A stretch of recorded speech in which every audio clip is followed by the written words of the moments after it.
Here are some mysterious UFO crashes that happened before the Roswell UFO event of July 4th, 1947, according to Locklip, and this is on Humans Are Free by Alexander Light. Some skeptics would have you believe that the Roswell UFO crash set the trend for reporting this type of strange event, but that's not true. Unidentified objects have been falling from the skies years before that. We even have ancient texts recording them. For example, the Tully Papyrus is a witnessing by the Pharaoh of Egypt of the overlords of Egypt landing over the Giza pyramids. Even ancient Greek texts, ancient Chinese texts, the flying shields, ancient Indian texts. Even Alexander the Great supposedly had, if you see one of the videos that I made the day before yesterday, even he had help from UFOs, but he called them identified flying objects. They were supposedly, quote unquote, the ancient Olympian gods helping him. Now, Aurora, Texas. These are the unidentified objects falling from the skies years before. Aurora, Texas, 1897. A good 50 years before Roswell events started the craze, a large UFO allegedly crashed in the small town of Aurora, Texas. Again, this was in 1897. The object was silver in color and shaped like a cigar. And according to the article published in the Dallas News, the UFO had been steadily losing altitude when it struck Judge Proctor's windmill, and the explosion wrecked the windmill tower and scattered debris over several acres. The article also reported that a well had been also damaged in the crash and its water tainted, leading the locals to bury it. Kindly support my Patreon account since YouTube has again demonetized my YouTube channel.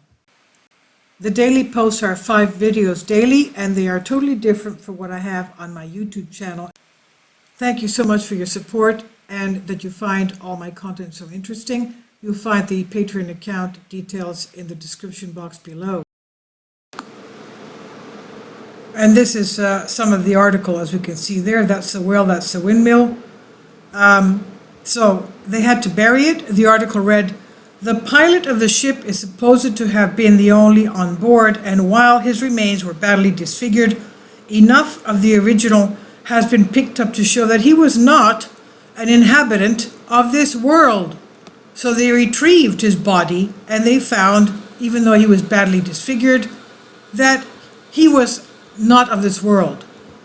A small ceremony was held at the local cemetery where the small alien body was buried. The tombstone was stolen in 2012, but from the existing photos one can clearly see it depicted a crudely carved cigar-shaped object with portholes on its side. That was the tombstone. So the tombstone, as you can see, had the shape of the UFO with the 3 portholes. Now, unfortunately for everyone at the time of the crash, a spotted fever epidemic was wreaking havoc in the area, so the event quickly faded out of view. Another interesting aspect is that in 1945, Judge Proctor's property was bought by Broadley and Etta Oates. The entire Oates family began suffering serious health problems because they had redug the well. Before her death, Etta became convinced the water was radioactive. The 5th event, Indian Ocean, September 1862. This unusual incident was reported in May 2nd, 1897 issue of the Houston Daily Post and centered around a story told by one of the few men who had survived to tell the story. He was a Dutch sailor. He had been part of the crew aboard a ship called Christine. In the autumn of 1862, following a storm in the Indian Ocean, the ship sank. The crew members who had been lucky enough to survive suddenly found themselves on a small deserted island completely devoid of life. While on the island, they witnessed an extraordinary event. A giant UFO fell from the sky, crashing into a jagged cliff. It was as big as a battleship and had 4 huge wings on its sides. The men mustered the courage to examine the wreck, and amid the debris found the bodies of several 12-foot-tall men with strange clothing and bronze-colored silky beards. This gruesome discovery was too much to bear for the starving, desperate men, and some of them even went mad. Okay, the 12-foot-tall, strange-clothed, bronze-colored, silky beards. Unbelievable. So some of them even went mad. Only a handful of people survived until rescue came in the form of a Russian trawler, among them the Dutchman. While this might be nothing more than a sailor's story, it makes for a very interesting one nonetheless. Then you had the UFO in the late 1800s, Stavropol, Russia. In the 1960s, a Soviet investigation uncovered clues about a UFO crash landing that took place towards the end of the 19th century. Several witnesses reported that a strange apparition flew into a village of the Stavropol province and that its passengers had survived the crash. Quote, 3 dark-skinned men came out of it. They were breathing hard, making signs, and soon died since they could not breathe air. The village residents quickly pulled apart the thing in which they landed, end quote. As the investigation progressed, the officials began receiving letters corroborating the story. A woman named Irina Danilova recalled a story told by her grandfather, who had personally witnessed the event. According to Danilova's grandfather, the craft was shaped like an arrowhead and was quickly dismantled by the locals, who used the metal to manufacture household goods. The bodies were buried without cross or ritual.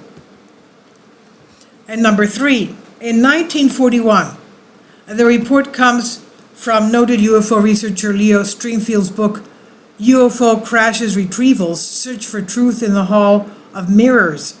Stringfield tracked down and spoke with the mother of Guy Simeon, a soldier in the 26th Infantry Division prior to the United States involvement into the Second World War. In October of 1941, Simeon was taking part in a military maneuver, quote, in the Carolinas, end quote, when an unidentified object crashed in the area. Interest rapidly shifted towards recovering the crashed round metallic object and little dead bodies from space, quote unquote. The craft was taken to a nearby army post. It measured about 15 feet in width and 10 feet in height and housed a control room with 4 seats. The silver UFO had otherworldly inscriptions both on its exterior shell as well as inside. The 4 recovered bodies were described as small with large insect-like eyes. Unfortunately, there is little evidence to support this incident apart from the accounts of second-hand witnesses, so nobody knows what happened to the craft or the body of its extraterrestrial little passengers. Number 2, Dundee County, Nebraska in 1884. The June 8, 1884 edition of the Nebraska State Journal ran an article about the crash of a mysterious object and subsequent retrieval of very unusual debris. According to the journal, local rancher John Ellis and other locals witnessed a burning object similar to a meteor falling from the sky. The men rode their horses to the crash site in order to investigate the incident. When they arrived, they found a large number of incandescent objects strewn across the crash site. But the objects were so hot and burned so bright that none of the men dared approach them. The ranchers resolved to come back the following day. The objects so hot, the ranchers came back the following day. When they returned, the men noticed the objects were in fact mechanical parts resembling gears, wheels, and propeller blades. All of them appeared to have been made from an extremely light and durable metal. No bodies were found. Nobody knows what became of that wreckage. Number 1, England, World War II.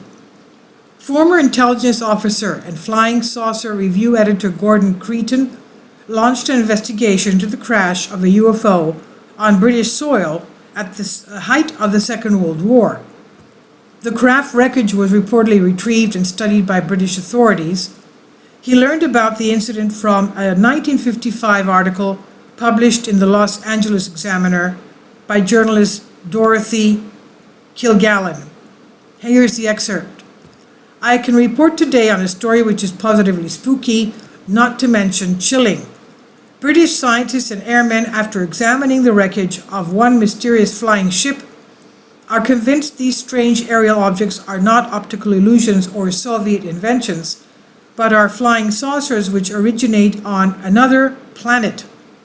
The source of my information is a British official of the cabinet rank who prefers to remain unidentified.